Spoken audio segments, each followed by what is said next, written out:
boa noite, tudo bom?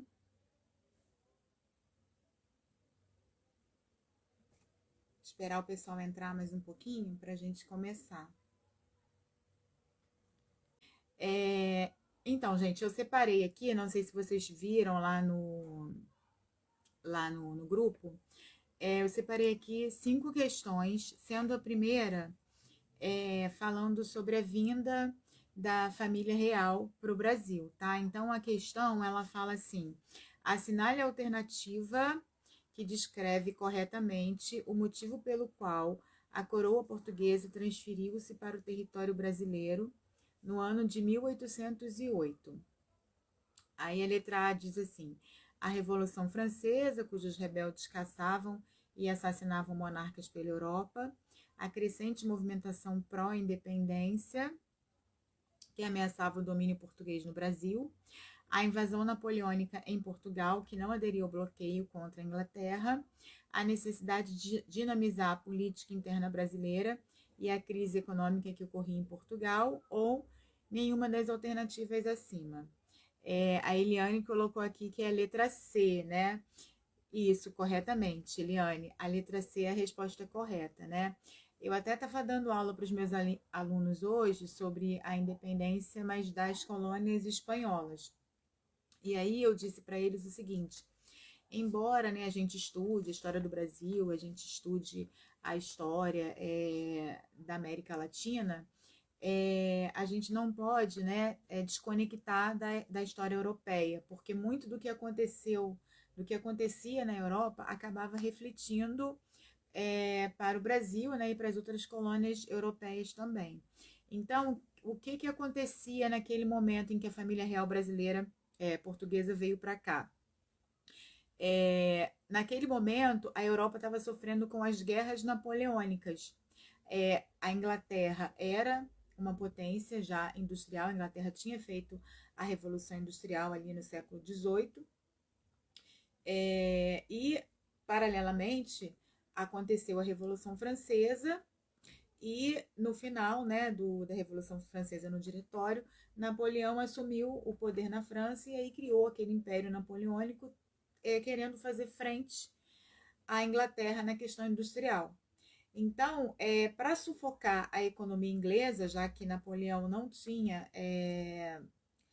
a França tinha um excelente exército, mas a marinha inglesa era muito mais poderosa. Então, para sufocar a economia inglesa e fazer frente à Inglaterra, Napoleão ele decreta o bloqueio continental, que seria a proibição de qualquer país europeu de fazer comércio com a Inglaterra. Nesse contexto, Portugal ele fica numa situação difícil, né? Por quê? Por que Portugal fica... vou tentar, gente. Oi, vou tentar gravar a live, porque assim, eu não estou muito acostumada a fazer live, muito menos sozinha, então eu não sei direito como é que grava, vocês vão me auxiliando aí, tá? Então, continuando aqui. Portugal ficou numa situação difícil porque os portugueses eles tinham já vários tratados com a Inglaterra e a economia, né, portuguesa era dependente da economia inglesa. Então, o rei Dom João ele ficou meio que em cima do muro. Se ele rompe com a Inglaterra, ele arruma problema com a Inglaterra e aí talvez a Inglaterra que invadiria, né, faria guerra com Portugal. E se ele, né, não adere ao bloqueio continental, continuando a fazer comércio com a Inglaterra, a França, né, as tropas francesas é que acabam invadindo Portugal. Então dizem, né, que tem um relato da época que Napoleão, quando foi preso, disse que o único rei que o enganou foi Dom João, né, que era o rei de Portugal, porque ele ficou protelando, ele ficou ali meio que em cima do muro, e articulando ali com os ingleses, né, uma fuga estratégica. Já se tinha uma ideia, já de algum tempo, de que a família real portuguesa pudesse comandar o Império Português do Brasil, que era a sua principal colônia.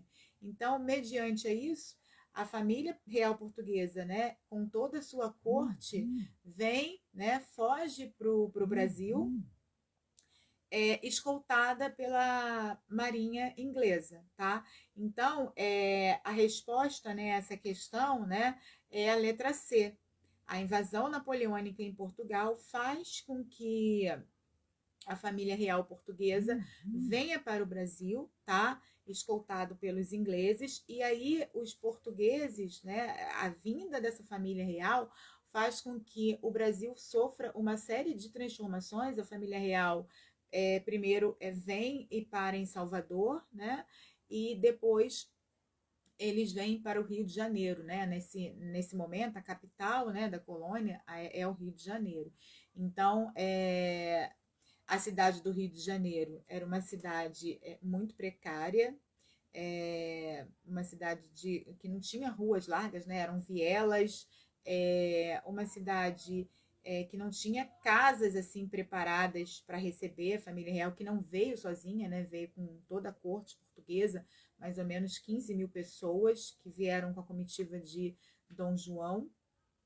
E na época, né, as casas, né, as melhores casas foram requisitadas para acomodar esse pessoal todo, e as casas que eram requisitadas, eles colocavam um PR na porta da casa, que era príncipe regente, porque Dom João não era o rei de Portugal, ele era príncipe regente, porque a mãe dele era rainha, mas a mãe dele tinha problemas de saúde, então ele que estava regendo o trono. Então, né, e o povo logo apelidou de Ponha-se para rua, né, porque o lugar em que havia, né, essas iniciais PR na porta, as pessoas teriam que sair para dar lugar aos nobres e a família real portuguesa, né. A família real portuguesa se acomodou ali naquele palácio que era em São Cristóvão, ali na Quinta da Boa Vista, aquele que pegou fogo, né, aquele museu que pegou fogo, que tinha sido construído por um traficante de escravos, né, que cedeu aquela região ali para a família real portuguesa. E uma série de modificações econômicas que são feitas. O Brasil era uma colônia de Portugal, então havia, né, toda colônia de exploração, havia uma coisa chamada de pacto colonial, que era a exclusividade, né, a colônia ela tinha que fazer comércio exclusivamente com a sua metrópole. Então o Brasil ele só podia comprar e vender de Portugal, né? Só que os portugueses, né, a família real portuguesa estando aqui, e Portugal foi invadido realmente, né, pelos franceses.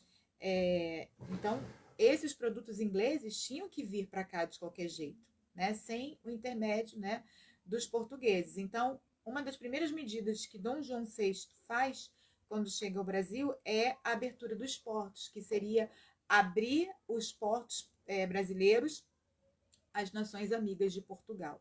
Leia-se nações amigas, né, a Inglaterra.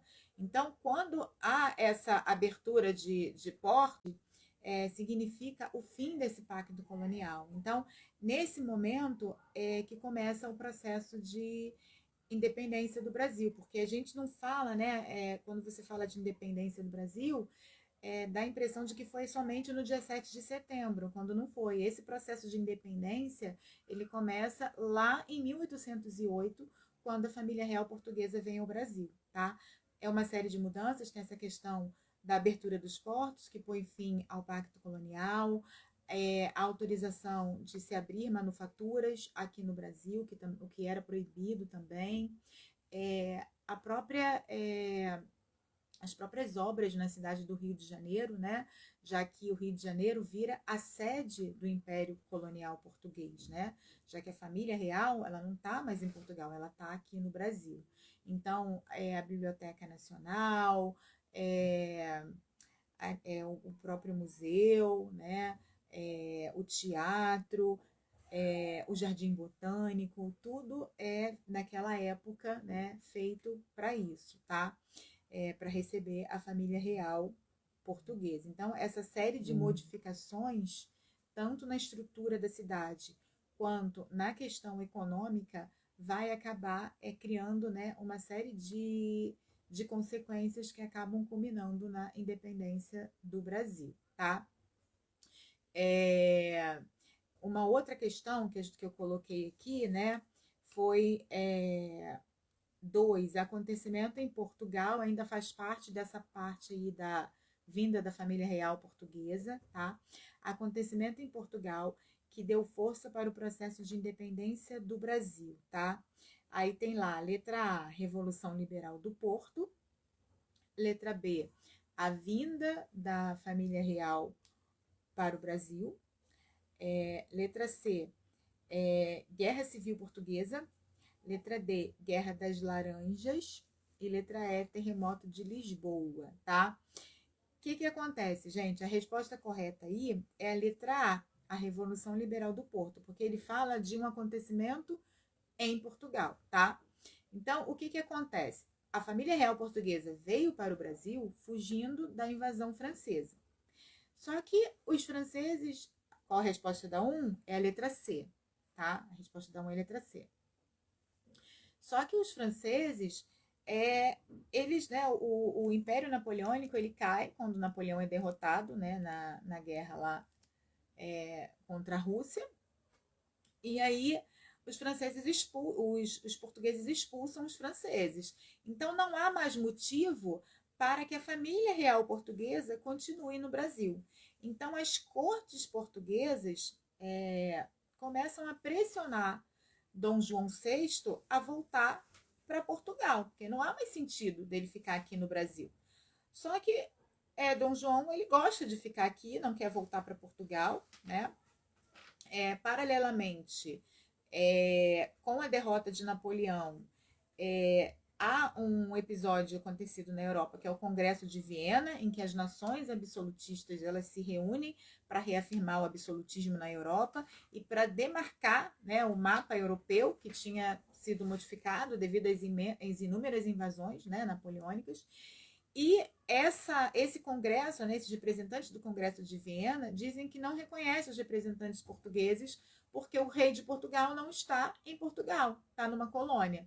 Então, o que o rei faz, Dom João VI? Ao invés de voltar para Portugal, ele eleva o Brasil da categoria de colônia para Reino Unido de Portugal. Então, é mais uma outra etapa para a independência. Primeiro a abertura dos portos, depois a elevação do Brasil a esse Reino Unido, né, de Portugal. Então, o Brasil ele meio que deixa de ser uma colônia, né?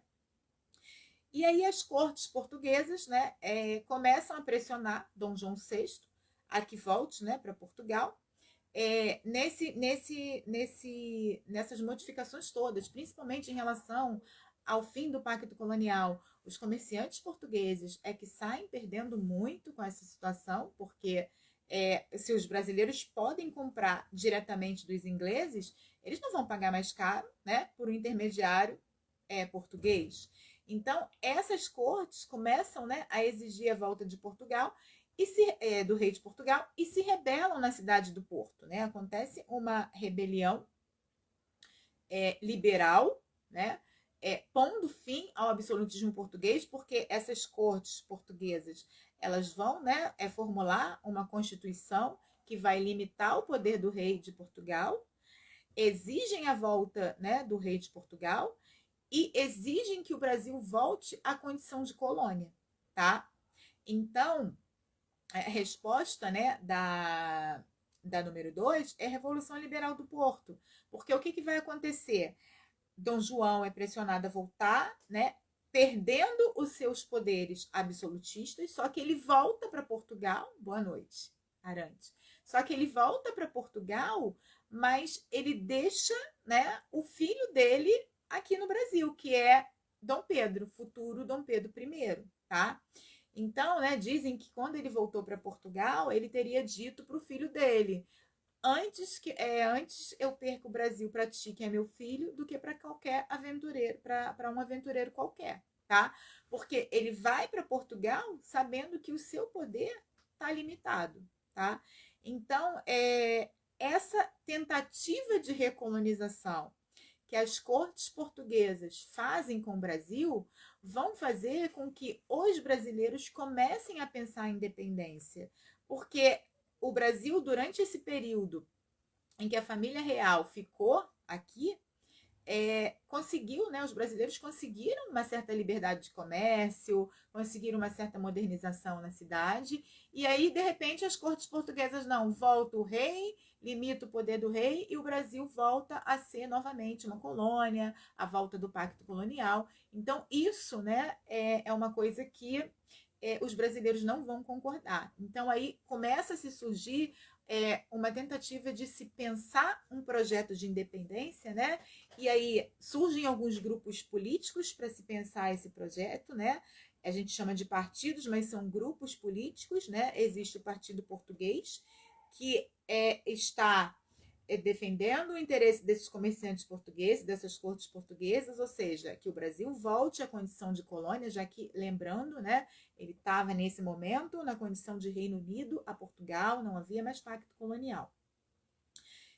O Partido Brasileiro, que são os grandes proprietários de terras e escravizados, né? A gente não pode esquecer que o Brasil, boa noite, Priscila, que o Brasil era, né, uma colônia e cuja estrutura, né, de uma colônia de exploração são grandes propriedades de terra, né, utilizando da mão de obra de escravizados africanos, né? Então, essa elite que se reúne no Partido Brasileiro quer independência, mas não quer mudança social, tá? E aí, gente, a gente tem que lembrar também que tinha acontecido, né, há pouco tempo, em 1804, a independência do Haiti, né, que era um medo muito grande dessas elites, né, coloniais de acontecer com as colônias o que aconteceu com o Haiti, que foi uma independência liderada por um grupo de escravizados, né, que realmente deu liberdade aos escravizados, coisa que não aconteceu em nenhuma, nem nos Estados Unidos. Quando se tornaram independentes, eles acabaram com a escravidão. A escravidão acabou um pouco depois, né? Teve lá até a Guerra de Recessão. Enfim, gente, então esse grupo brasileiro queria sim, né, a independência, queria liberdade de comércio, não queria volta à condição de colônia, né, para o Brasil, mas ao mesmo tempo eles não queriam mobilização popular, eles não queriam dividir as terras, eles não queriam libertação dos escravizados, tá?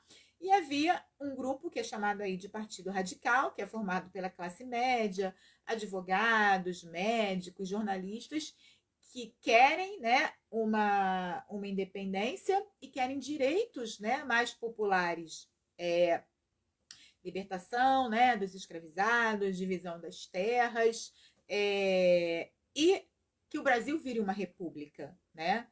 Então, assim, são esses três grupos, né, que se põem ali naquele processo de independência. E aí, uma coisa que eu sempre pergunto para os meus alunos, né, é se eles não têm a curiosidade de saber por que cargas d'água o processo de independência brasileiro é conduzido por um português, né? Porque Dom Pedro era português. Ele não era um português qualquer.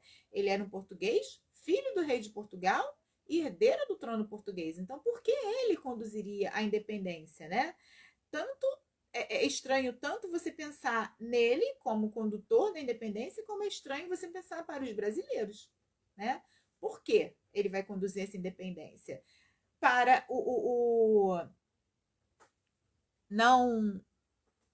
não tá o som tá ruim, gente? Vocês não estão ouvindo, é isso? Tá sem som? Eu tô falando aqui e não estão ouvindo? Gente, escreve aí para mim se vocês estão ouvindo direitinho aí, se o som tá legal. Porque a Ediane, ela colocou aqui que não tá ouvindo. Tá saindo o som aí, gente? Coloca aí, dá um feedback aí para mim. Então, gente, tá bom aí? Ah, então tá legal. Então, pro Dom Pedro, seria bom, né? Porque era uma forma, ele não seria rei de Portugal agora, né? Porque o pai dele estava muito vivo. Ele, se fosse rei, teria que obedecer às cortes, né? Não seria mais um rei absolutista.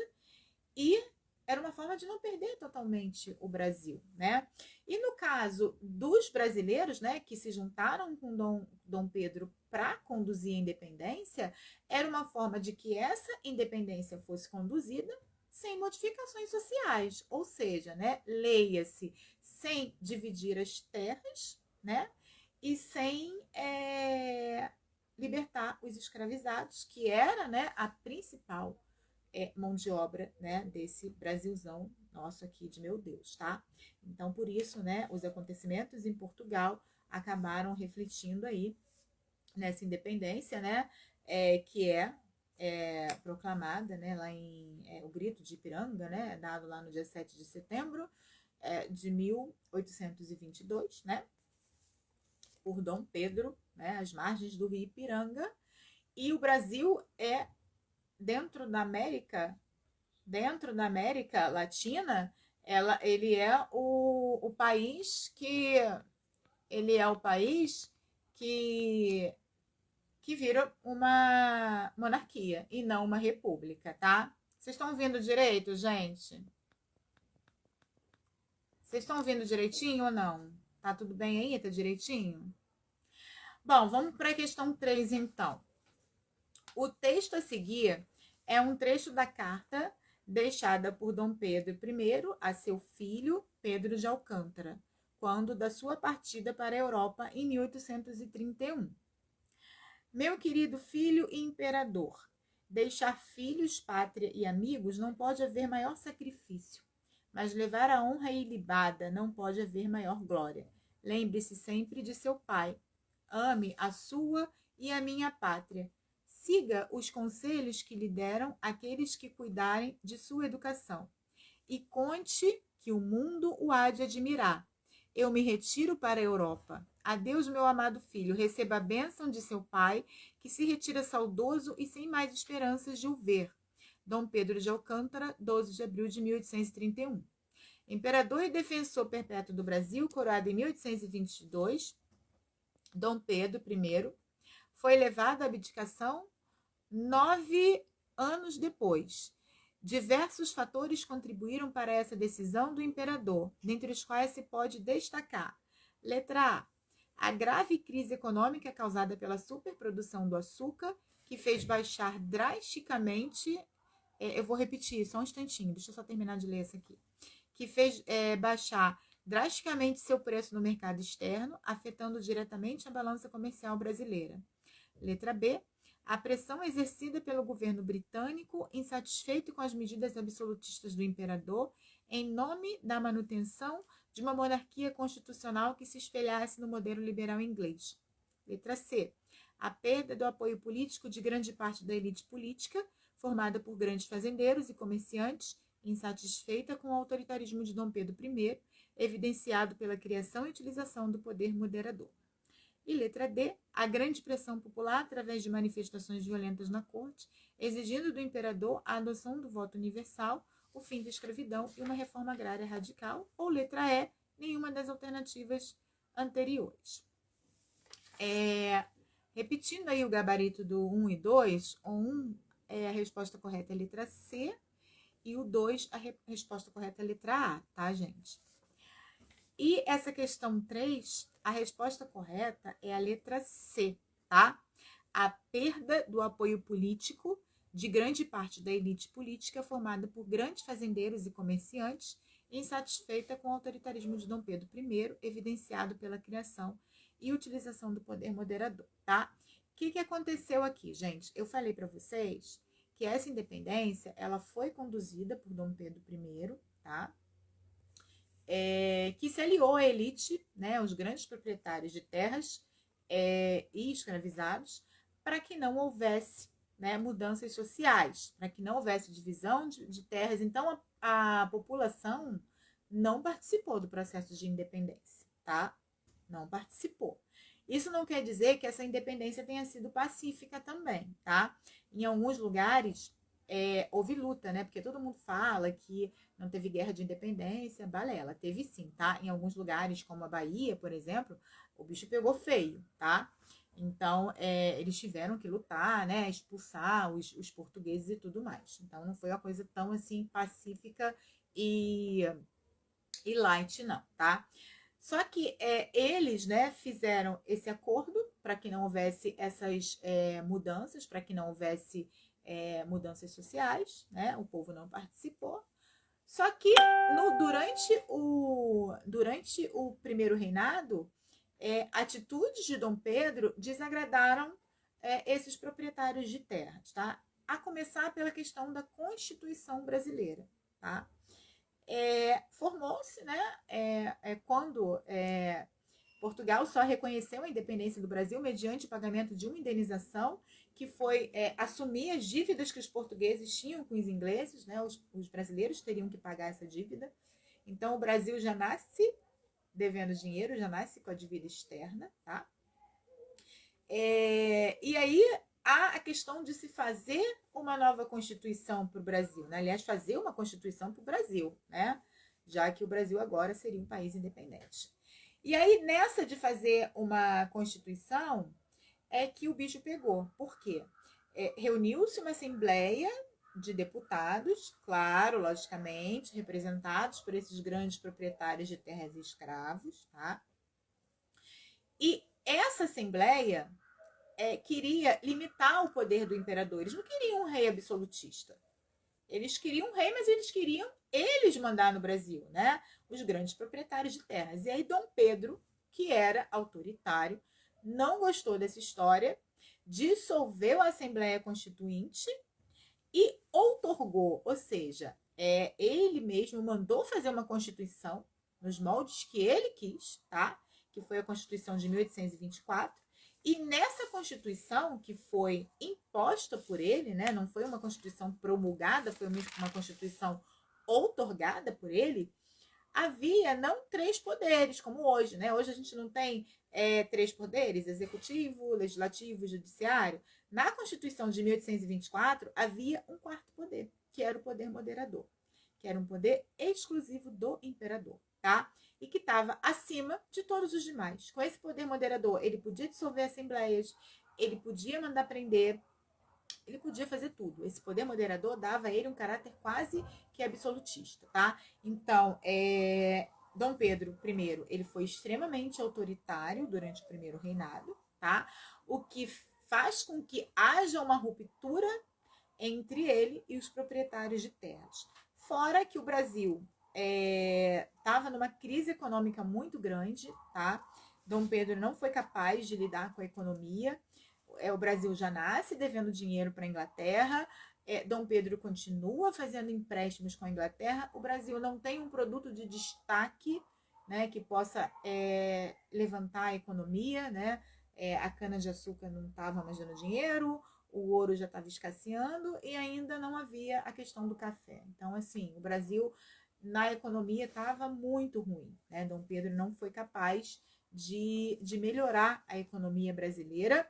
O que ele fez foi só pegar empréstimos ingleses, com os ingleses, aumentando ainda mais a dívida externa. Então, isso gerou preço alto de alimentos, gerou revoltas, gerou insatisfações. Uma das grandes revoltas que ocorreram nesse período, né, foi a Confederação do Equador, tá? Que aconteceu lá no Nordeste, reunindo Pernambuco, Ceará, Rio Grande do Sul, Paraíba, tá? Contrários a esse autoritarismo, a esse preço, né, excessivo dos alimentos, aos altos impostos. Então, eles chegam a declarar a independência em relação ao restante do Brasil, declaram uma república. Esse movimento é sufocado, tá, por Dom Pedro, que, para sufocar o movimento, pega mais empréstimos com a Inglaterra, fazendo com que a crise econômica fique muito pior, tá? E aí a gota d'água, gente, é quando o rei Dom João morre em Portugal, tá? Que é o pai de Dom Pedro. Então, quando Dom João VI morre em Portugal, Dom Pedro é o herdeiro. E aí os brasileiros ficam assim, olha, o que ele vai fazer agora, né? Ele vai ser rei de Portugal? Ele vai querer juntar Brasil e Portugal de novo? Ele já é imperador do Brasil, então ele não pode ser rei de Portugal. Ou ele abdica do Brasil, ou ele abdica de Portugal. Então, o que ele faz? Ele vai abdicar, né? Ele vai renunciar ao trono português em favor da sua filha, Maria da Glória, que é menor de idade, né? E aí ele combina um casamento, né, dela quando ela tiver a idade adequada com o tio, Dom Miguel, que era irmão de Dom Pedro, né? Só que o tio não estava muito afim de esperar a maioridade da Maria da Glória, né? Vai lá e toma o trono dela. Dom Pedro tem alguma coisa a ver com isso? Não, né? Ele é imperador do Brasil, ele já tinha renunciado ao reino de Portugal, então ele não tinha que se meter naquilo, tá? Mas ele se mete. ele manda, né, tropas, ele se mete nos assuntos portugueses, e aí os brasileiros, né, começam a, não pode ter, né, já estavam com raiva dele por conta do seu autoritarismo. A economia estava em frangalhos, e ele ainda se mete nos assuntos portugueses, dando a entender de que ele quer governar Brasil e Portugal. Na verdade, era o que ele queria. Ele queria governar Portugal na figura da filha, né?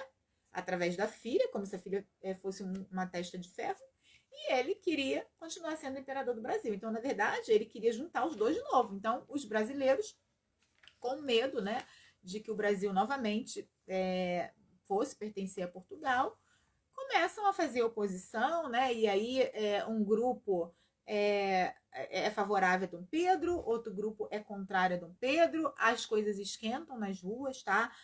Havia um jornalista que vivia, né, criticando Dom Pedro, que era o líder Badaró, e ele foi assassinado, né, o que gerou protestos no Rio de Janeiro. E aí, diante, né, de toda essa convulsão social, Dom Pedro acaba renunciando ao trono em favor do seu filho, que é o futuro Dom Pedro II, né, que é menor de idade, ele tem apenas 5 anos de idade, então sem chance dele assumir o trono. E aí é o período mais conturbado, né, desse período imperial brasileiro, é o momento em que Dom Pedro renuncia ao trono brasileiro em favor do seu filho, que é menor de idade, não pode assumir o trono, o garoto tinha 5 anos de idade. E aí o Brasil fica nas mãos dos regentes, tá? Pessoas que vão governar o Brasil até que Dom Pedro tenha idade para ser sagrado imperador, tá? Então, a resposta da questão 3 é a letra C, a perda do apoio político, né, de grande parte da elite política formada pelos fazendeiros, tá? Diante do autoritarismo, diante da crise econômica, né, diante da intromissão de Dom Pedro nos assuntos portugueses. E que fim leva Dom Pedro? Né? Dom Pedro vai para Portugal, né, trava lá uma guerra com o irmão para retomar o trono e acaba se tornando rei de Portugal, Dom Pedro IV. Tá? Ele morre em 1831. Se eu não me engano, ele morre de tuberculose, né? Morre de uma doença dos pulmões, tá? Então, é por conta disso. E aí, gente, a gente chega, né, na questão 4, que é em relação a esse período, né, o período regencial, que é um período de grande instabilidade política, tá?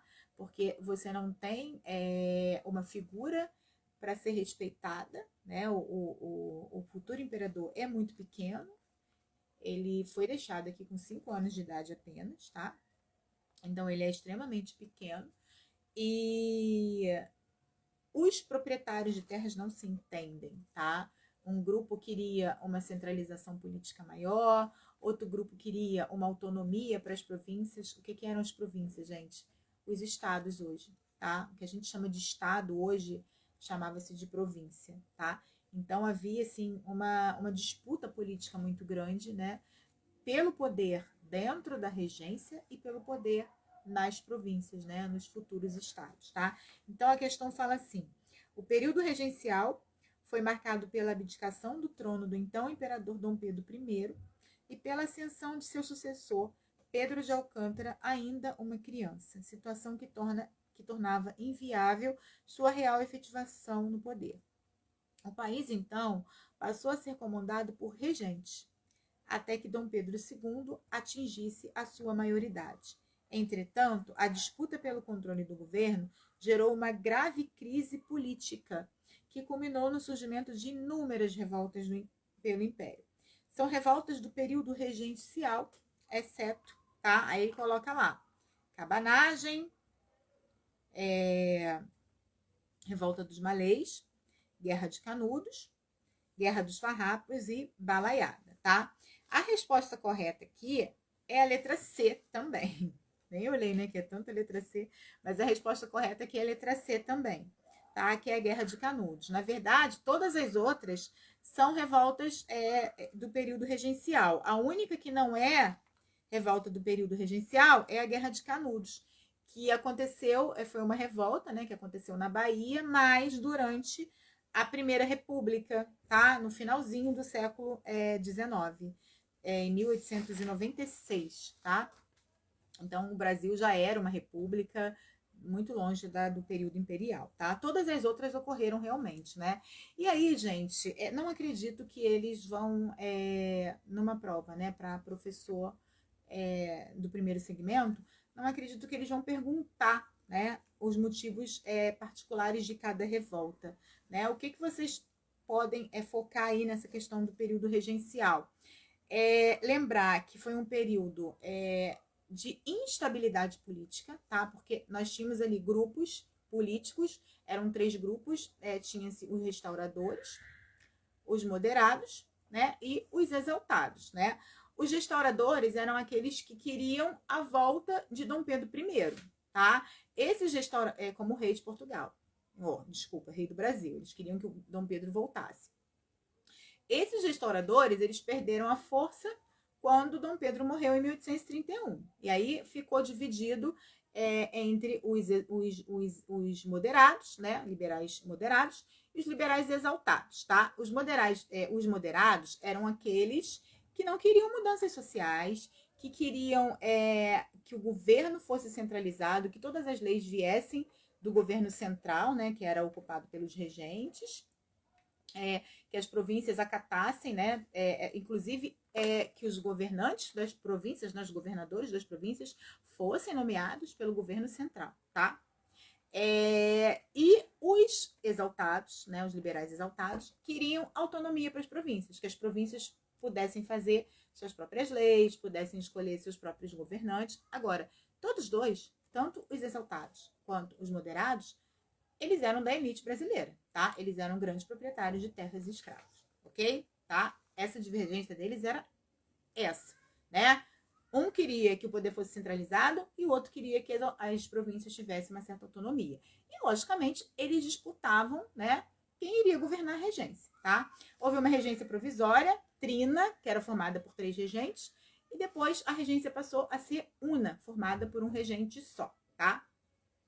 Bom, um dos grandes atos desse período regencial é o Ato Adicional de 1834, que dava autonomia para essas regências, tá?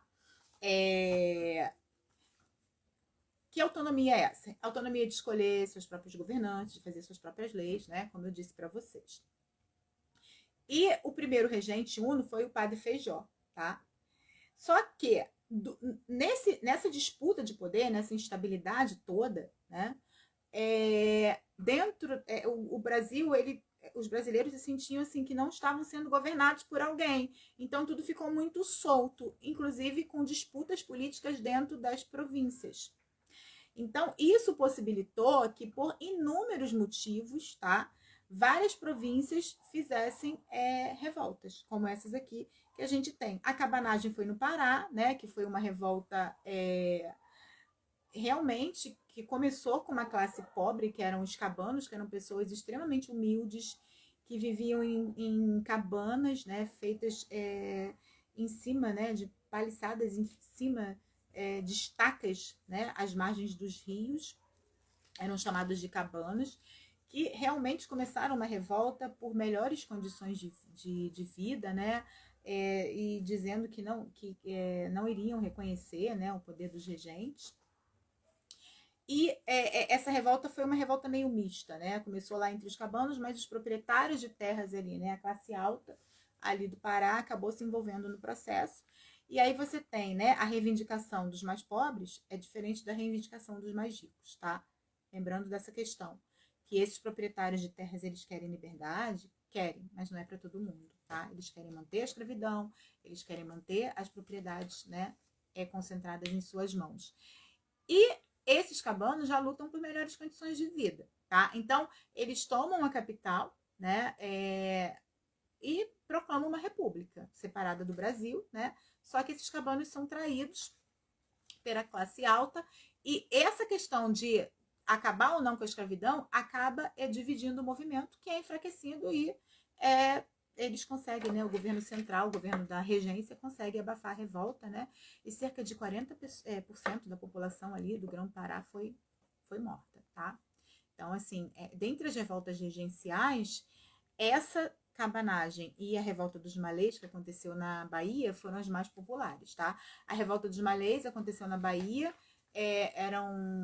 foi liderada por escravizados, por libertos, né? Então eram reivindicações mais populares, né? Quanto ao preço dos alimentos, que estava alto, reivindicação pelo final da escravidão, né? Ali também proclamaram uma república, mas também foi sufocada duramente pelo governo regencial. As outras, né? A Farroupilha foi uma revolta mais da elite, né? Envolvendo a questão ali da Shark, né? Foi uma revolta que começou com uma questão econômica, né? Porque o Rio Grande do Sul, né? A Farroupilha aconteceu no Rio Grande do Sul. O Rio Grande do Sul ele vivia, né? De produzir couro, gado, charque, né? E era para o mercado interno. Só que era cobrado alto imposto em cima da charque, né?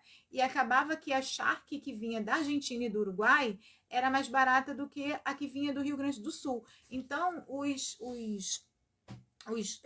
sulistas, né, eles se achavam, os gaúchos, né, eles se achavam injustiçados, tá?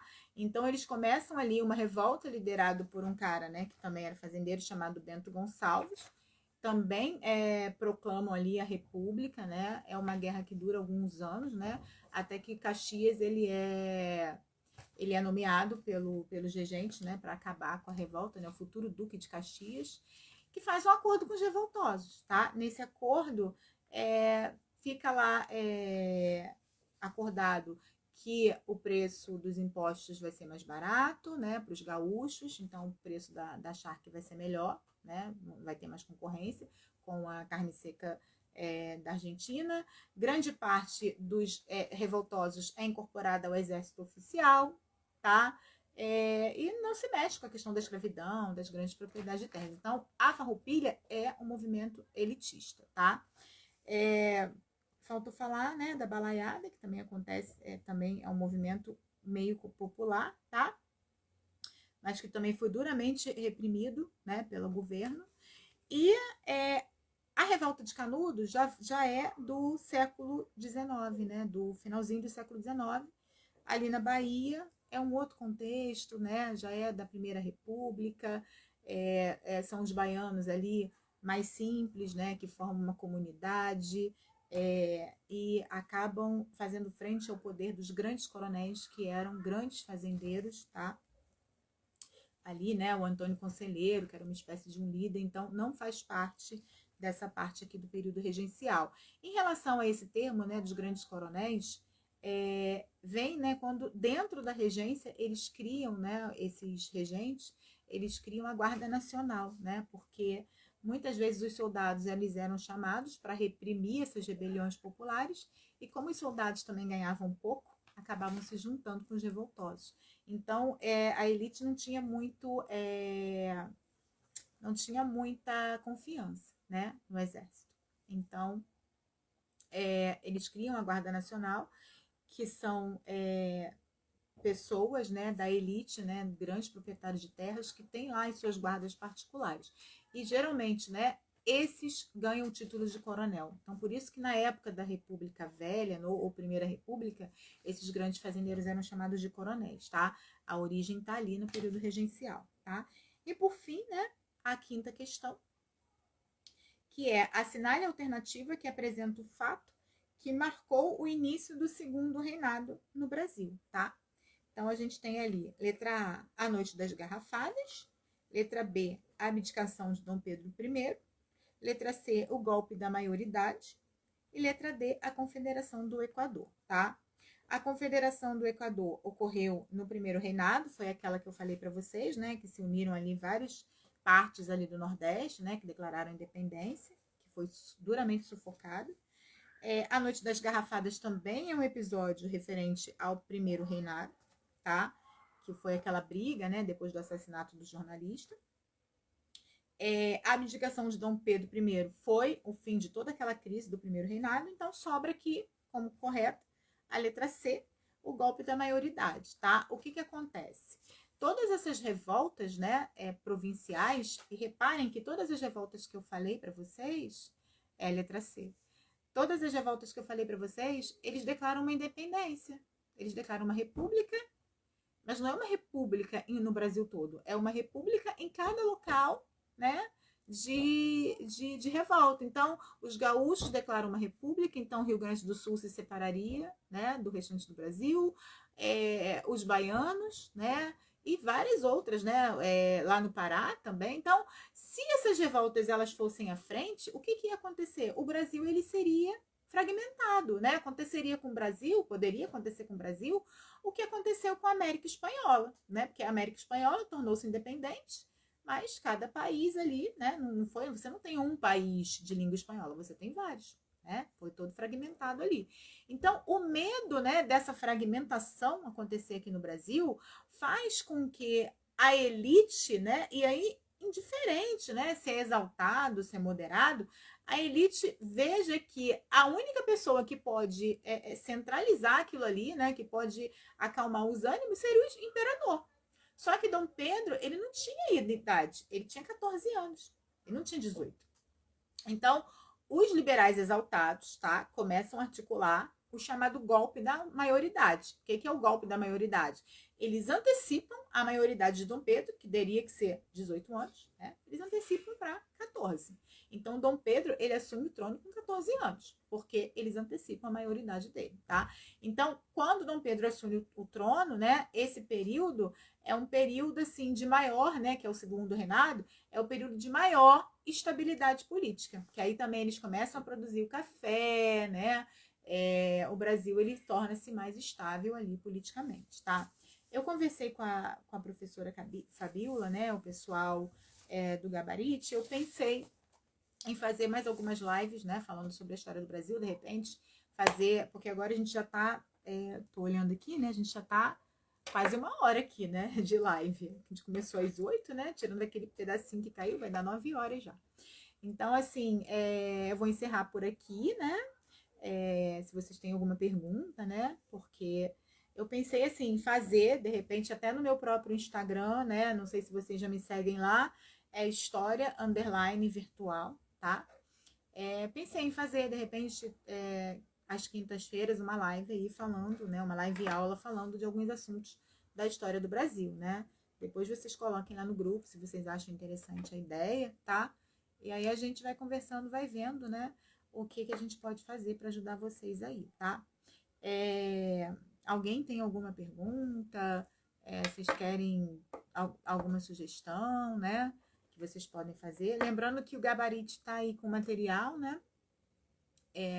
Eu comentei essa apostila aí esse e-book, né? De professor aí de primeiro segmento. Eu comentei, né? Algumas questões de história, né? Dentro do edital, né? Mas pensei assim da gente fazer, né? Fazer aí para ajudar vocês agora que está na reta final, né? Do concurso, agora em maio, né? Pra gente fazer algumas lives aí falando sobre a história do Brasil, tá? Depois a gente vê se a gente combina direitinho para fazer, tá? Se ninguém tem mais nenhuma pergunta, eu vou... gostaram da ideia? Eu conversei com a professora Fabiola, né? Pra gente pensar em fazer nisso. Mas aí eu não faria no Instagram do Gabarite, tá? Faria no meu Instagram, de repente, tá? Aí quem não me segue lá, passa a seguir, né? História_virtual, tá bom? Gente, como é que eu faço para deixar salva essa live aqui? Eu só encerro e como é que eu faço aqui? Porque eu sempre sou convidada de alguma pessoa para fazer a live. Eu fazia a live, eu nunca fiz, então eu não sei como é que salva. Vocês sabem como é que salva essa live? Vou tentar aqui, tá, gente? Então, assim, boa noite, obrigada pela paciência. Vou tentar deixar salva a live, vai ficar lá no site do Gabarite, mas eu vou tentar baixar também para colocar no YouTube, né? Acabou a gente tendo aí uma aula, né? Até de 1 hora, né? Então, gente, boa noite, tá? Qualquer coisa eu vou tentar salvar aqui a live e colocar o link lá no grupo do... pode encerrar que ela fica salva automaticamente. Então beleza, tá? Então, eu vou encerrar aqui, tá, gente? E depois a professora Fabiola coloca o link lá do grupo, tá? Para vocês, né? Quem não viu a live, é para vocês acessarem depois, tá? Então tá, gente. Boa noite, tá? Um beijo aí, um abraço e tudo de bom para vocês. Tchau!